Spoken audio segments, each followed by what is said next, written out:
বন্ধুর লাশ নিয়ে অ্যাম্বুলেন্সে করে তার গ্রামের বাড়ি যাচ্ছি।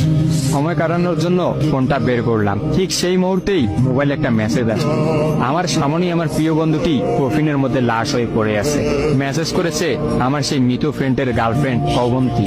আমি মেসেজগুলো পড়া শুরু করলাম। ফাহাদ, আমাকে মাফ করে দিও। আমি যেই বাবার চোখের দিকে তাকিয়ে কখনো কথা বলতে পারিনি, সেই বাবা যখন অসহায়ের মতো আমার সামনে দুই হাত জোড়ে কান্না শুরু করতে লাগলো, তখন সেই বাবার ভালোবাসার কাছে আমাদের ভালোবাসা হার মেনে গেল। তাই আজ 11 দিন ধরে আমি অন্য মানুষের স্ত্রী। তোমাকে কথা দিয়েছিলাম জীবনের শেষ সময় পর্যন্ত তোমার সঙ্গে থাকবো। আমার সব সময় ভয় হতো যে তুমি আমাকে কষ্ট দেবে, হয়তো আমাকে ছেড়ে অন্য কাউকে বিয়ে করবে। অথচ দেখো, আমি তোমাকে কষ্ট দিলাম, আমি তোমাকে রেখে অন্য পুরুষকে বিয়ে করে ফেললাম। জীবনটা বড়ই অদ্ভুত, তাই না?